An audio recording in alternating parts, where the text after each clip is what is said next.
ఓసారి విశ్వామిత్ర మహర్షి దశరథ మహారాజు వద్దకు వచ్చి తమ ఆశ్రమ ప్రాంతాన తాటకి అనే రాక్షసు నుండి రక్షించి ఆ రాక్షసుని శిక్షించమని దశరథ మహారాజును ఒప్పించి రామలక్ష్మణులను తనతో తీసుకువెళ్తాడు విశ్వామిత్ర మహర్షి. అడవిన బయలుదేరుతూ తాటకి దారి పొడుగునా చేసిన విధ్వంసాన్ని చూశాడు శ్రీరాముడు. అప్పుడు విశ్వామిత్ర మహర్షి వైపు తిరిగి, మహర్షి, యక్షులు సున్నితులు సుకుమారులు అని కదా విన్నాం. మరి ఈ తాటకి ఇంత బలం ఎలా వచ్చింది అనే ధర్మ సందేహాన్ని వెలుబుచ్చాడు. ఆ వెంటనే విశ్వామిత్ర మహర్షి ఇలా చెప్పాడు.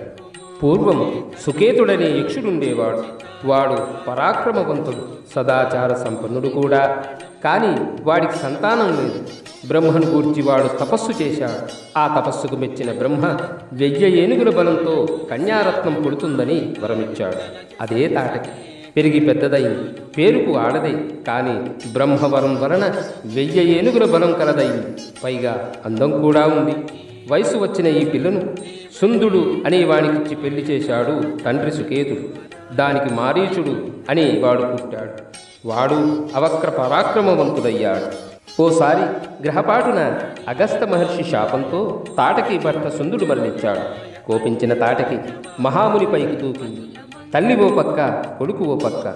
ఆ వెంటనే మహర్షి మారీచుని రాక్షసుడు కమ్మని తాటకను నువ్వు రాక్షసువై నరమాంస భక్షణ చేస్తూ బ్రతకమని శపించి వెళ్ళిపోతాడు.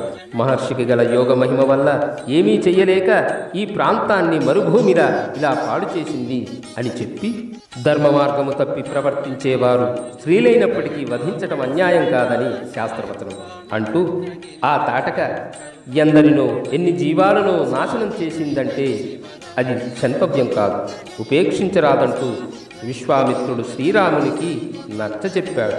అప్పుడు శ్రీరాముడు దానిని వధించడానికి సిద్ధపడ్డాడు.